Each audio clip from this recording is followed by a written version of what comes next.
Baik, Assalamualaikum warahmatullahi wabarakatuh. Perkenalkan kami dari kelompok 3, kami membahas isu tentang pemberantas komunisme di Indonesia pada tahun 1965 sampai 1966 yang beranggotakan oleh Daniel Arifdo Simangunsong, Anugrah Satya Manggala, Brili Dava Aufan, Sakti Alpasa, Fitri Akbar, Kresnawati, dan Marwan. Baik, langsung saja saya serahkan kepada pembicara pertama. Kepada Fitri Akbar, saya persilakan.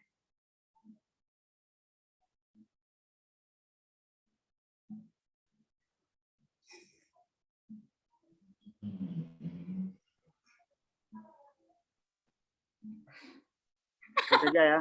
Bab 2, pembahasan. Pembersihan politik.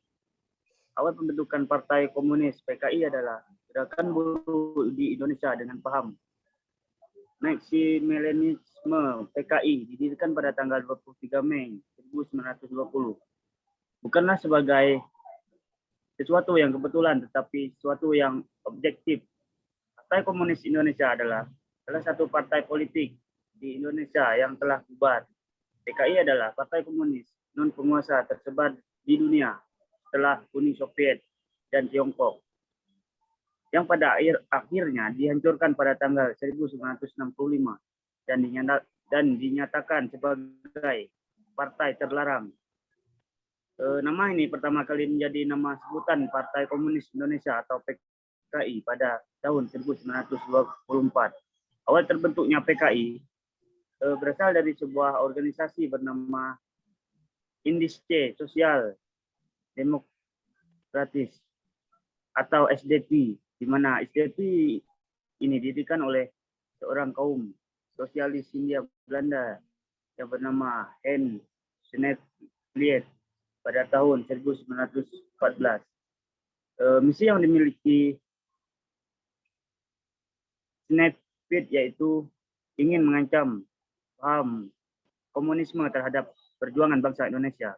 Kemudian pada Kongres SDP di Semarang pada 1925, nama organisasi ini diubah menjadi Perikatan Komunis di Hindia atau PKH. Sehingga pada tahun 1924, hasil dari Kongres Komintern kelima yaitu adanya pengubahan nama kembali menjadi Partai Komunis Indonesia.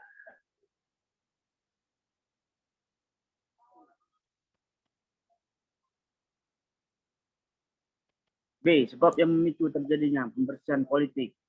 Hal yang memicu atau yang melatar belakang terjadinya pembersihan politik pada masa kepemimpinan Presiden Soeharto dipengaruhi oleh berbagai hal yang berkaitan dengan sistem pemerintahan di Indonesia sejak tahun 1960-an, di mana terjadi berbagai bentuk permasalahan terhadap ideologi dan sebagainya. Pada pimpinan Presiden Soekarno, dukungan terhadap sistem pemerintahan Soekarno sangat erat dengan persekutuan atau gabungan dari nasionalis, agama, serta komunis, di mana hal tersebut menjadi hal yang memicu timbulnya rasa khawatir terhadap kaum atau kumpulan tokoh agama Muslim dan militer, di mana yang diketahui pada masa itu pihak yang memiliki kekuatan dengan semangat tinggi dalam memegang kekuatan politik adalah pihak militer.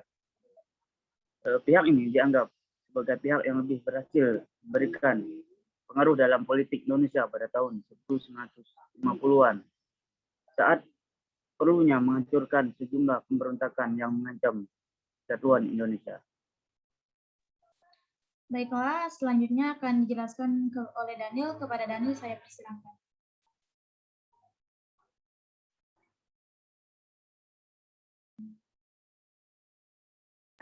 Di mana hal ini diawali sebuah gerakan di mana dalang dari sebuah gerakan tersebut yaitu Partai Komunis.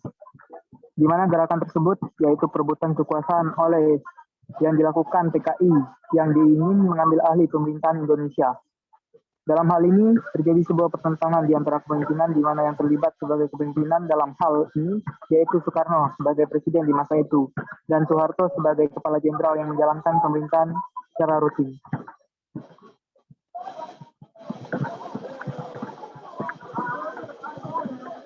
Next slide. Sehingga pada tahun 1960-an terjadilah sebuah gerakan-gerakan yang menyebabkan kekacauan. Sehingga pada 1960-an terjadilah sebuah gerakan-gerakan yang menyebabkan kekacauan yang menjadi pemicu terjadinya pembersihan politik di mana terjadinya pertumpahan darah dalam gerakan-gerakan tersebut. Dalam hal ini, ada golongan tertentu yang menjadi aktor dalam gerakan tersebut, terutama PKI yang memang dianggap menyebabkan atau menjadi dalang munculnya berbagai kekacauan terhadap kondisi pemerintahan Indonesia. Pada tahun 1960-an terjadilah sebuah tragedi yang mengakibatkan dan diakibatkan atau disebabkan adanya kecurigaan di antara golongan atau pihak di mana hal ini sangat terkait dengan ideologi serta sistem pemerintahan yang dianut pada masa kepemimpinan Soekarno. Baiklah, slide selanjutnya akan dilanjutkan oleh Brili Dapa. Kepada Brili Dapa, saya persilakan.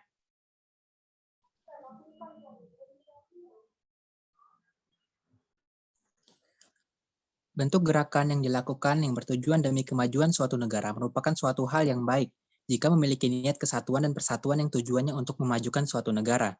Dalam hal ini, persatuan yang tujuannya untuk memajukan suatu negara jadi tumpang tindih dalam sebuah gerakan di mana hal tersebut diakibatkan ketidaksesuaian dalam sistem atau pola dalam menjalankan peran serta ketidaksesuaian gerakan-gerakan tersebut. Di kasus tersebut, sebuah gerakan yang dilakukan sebuah Partai Komunis Indonesia yang dikenal PKI merupakan salah satu isu atau kasus yang sangat bertentangan dengan hak asasi manusia, yang mana dalam gerakan tersebut terbunuhnya beberapa jenderal angkatan militer yang saat itu, angkatan militer merupakan salah satu kekuatan utama dalam kemajuan suatu negara atau yang menjadi salah satu kekuatan terbesar masa itu. Hal tersebut memicu terjadinya gerakan-gerakan selanjutnya berkaitan dengan nama hak asasi manusia, terutama hak hidup seseorang. Dalam gerakan ini, banyak korban jiwa atau yang terbunuh sehingga memicu terjadinya gerakan-gerakan selanjutnya yang di mana gerakan itu juga merupakan pembantaian atau pembunuhan sehingga hak hidup orang tersebut terampas.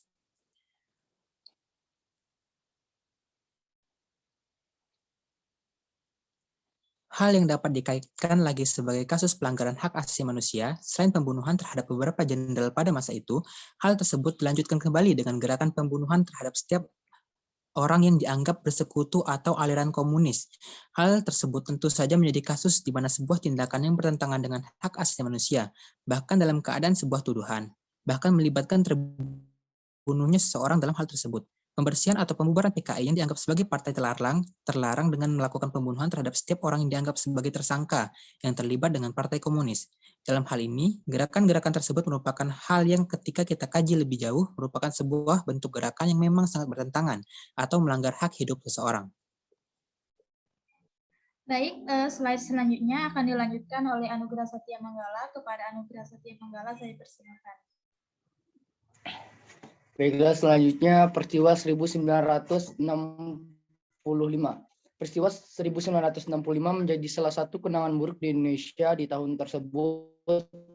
Banyak warga mengalami kekerasan baik dari militer maupun wali dengan penculikan dan pembunuhan para jenderal di gerakan 30 SPKI. Partai Komunis Indonesia dituding keras melakukan penculikan dan pembunuhan dalam peristiwa tersebut. Next slide. Komnas HAM akan terus berupaya dalam menyelesaikan kasus pelanggaran HAM. Komnas HAM akan terus berupaya dalam menyelesaikan kasus pelanggaran HAM yang berat di masa lalu, termasuk peristiwa 1965 sampai 1966. Penyelidikan ini sesuai dengan mandat Komnas HAM dalam Undang-Undang Nomor 20 Tahun 2000 tentang Pengadilan Hak Asasi Manusia atau HAM. Selama proses pembantaian tersebut telah terjadi pelanggaran hak asasi manusia yang sangat berat.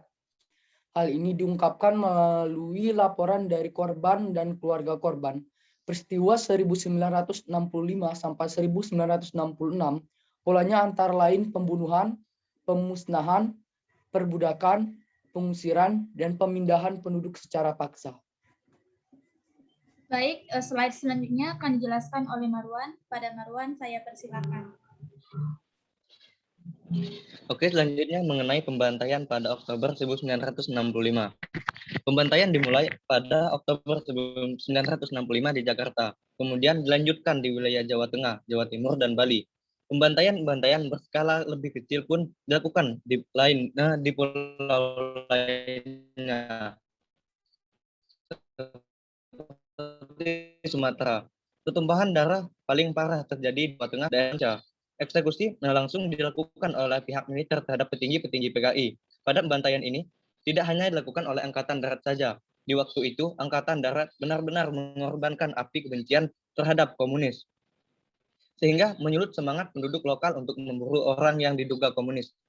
Pada akhirnya, mereka dibekali senjata dan pelatihan untuk menangkap dan membersihkan komunis. Mereka disebut milisi lokal atau vigilante. Oke, next slide. Para simpatisan terus mencari tokoh-tokoh komunis di Indonesia. Ada sebagian mereka mendahului aksinya karena telah mengetahui sarang PKI dan sebagainya, lagi menunggu daftar-daftar orang yang diduga PKI oleh kepala desa. Di Jakarta ada 5.000 daftar nama orang yang diduga simpatisan komunis. Data tersebut dihimpun oleh Kedutaan Akbar Amerika Serikat. Ada beberapa cabang PKI yang melakukan pembalasan dan pembunuhan balasan. Akan tetapi, sebagian besar dari mereka tidak melawan dan hanya pasrah dibantai. Orang-orang dari Partai Nasional Indonesia beraliran kiri pun turut dibantai karena diduga sebagai orang berideologikan komunis. Sebagian besar dari pembantaian tak manusiawi itu telah menargetkan jutaan orang tak bersalah. Hanya bermodalkan curiga saja telah diperbolehkan untuk mengeksekusinya. Oke, selanjutnya saya kembalikan kepada moderator. Baik, next slide akan dijelaskan oleh Sakti Albasa. Pada Sakti Albasa saya persilakan. Baik, di sini saya akan melanjutkan materinya. Pembantaian terus membabi buta di seluruh Indonesia. Pembantaian terus membabi buta di seluruh Indonesia, terutama di Pulau Jawa dan Bali. Cara mereka mengeksekusinya pun dengan cara menembak korban dan memenggal kepala korban dengan katana milik Jepang. Lalu mayat-mayat mereka dibuang di sungai. Kondisi ini adalah krisis kemanusiaan terparah di Indonesia. Bahkan dengan peristiwa ini, Presiden Republik Indonesia yang kedua, yakni Jenderal Soeharto, dicap sebagai pemimpin paling kejam di dunia karena telah menghilangkan nyawa rakyatnya sendiri. Etnis Tionghoa di Indonesia menjadi etnis paling soal di masa itu. Mereka dikambing hitamkan sebagai fasilitator komunis dan Tiongkok. Mereka dijarah, diperkosa, dan dibunuh dengan sia-sia. Banyak di antara mereka yang menjadi korban pembantaian ini. Di pedesaan saja ada sekitar 45.000 orang Tionghoa berketurunan Dayak diusir di pedesaan di Kalimantan Barat. Next slide. Peristiwa pembersihan dan pembantaian komunis di Indonesia. Peristiwa pembersihan dan pembantaian komunis di Indonesia ini menjadi aib terbesar dan pelanggaran HAM terparah di Indonesia. Nyawa manusia yang diduga PKI hanya jadi debu yang patut dimusnahkan. Banyak juga pengamat sejarah yang mengatakan Soeharto melakukan ini demi memusnahkan lawan-lawan politiknya. Namun ada pula yang berpendapat bahwa ini murni untuk membersihkan Indonesia dari pengaruh komunis. Akan tetapi, apapun alasannya, tetap saja ini merupakan pelanggaran HAM yang sangat parah. Baiklah, di sini saya akan kembali ke moderator. Baik, untuk next slide akan dijelaskan oleh saya sendiri, yaitu kesimpulan. Jadi, kesimpulan yang dapat kami sampaikan dari paper atau makalah yang bertajuk Pemberantasan Komunis di Indonesia pada tahun 1650 sampai 1966. Di sini kami mengacu dari pembahasan yang dimana inti dari pembahasan tersebut menjelaskan bahwa adanya suatu peristiwa pembersihan politik yang dimana saat ini peristiwa pembersihan dan pembantaian komunis di Indonesia menjadi aib terbesar dan pelanggaran HAM terparah di Indonesia. Pada tahun 1960, adanya sebuah peristiwa disebabkan oleh kecurigaan antara golongan-golongan terkait dengan ideologi dan sistem pemerintahan yang dipakai pada masa kepemimpinan Soekarno. Hal tersebut membuat adanya perselisihan pada kepemimpinan Soekarno dan Jenderal Soeharto. Pada saat itu diawali dengan sebuah peristiwa pergerakan di mana dalangnya yaitu dari gerakan Partai Komunis. Gerakan tersebut diperkasai oleh Partai PKI yang ingin memperebutkan kekuasaan pemerintah yang ada di Indonesia.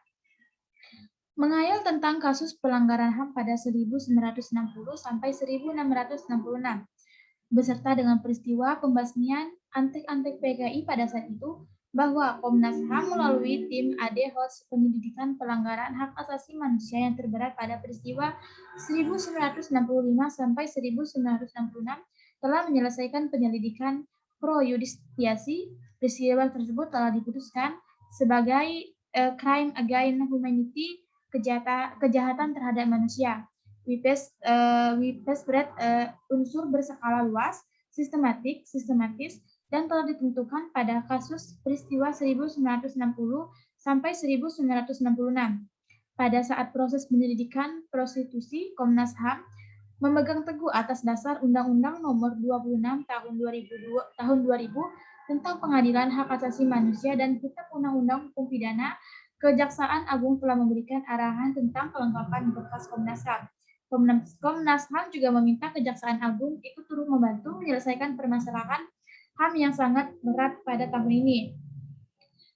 Baik, hanya ini yang dapat kami sampaikan dari kelompok kami. Bila ada pertanyaan, bisa melalui via chat atau japri. Bila ada kesalahan, kami mohon maaf. Kami tutup. Wassalamualaikum warahmatullahi wabarakatuh.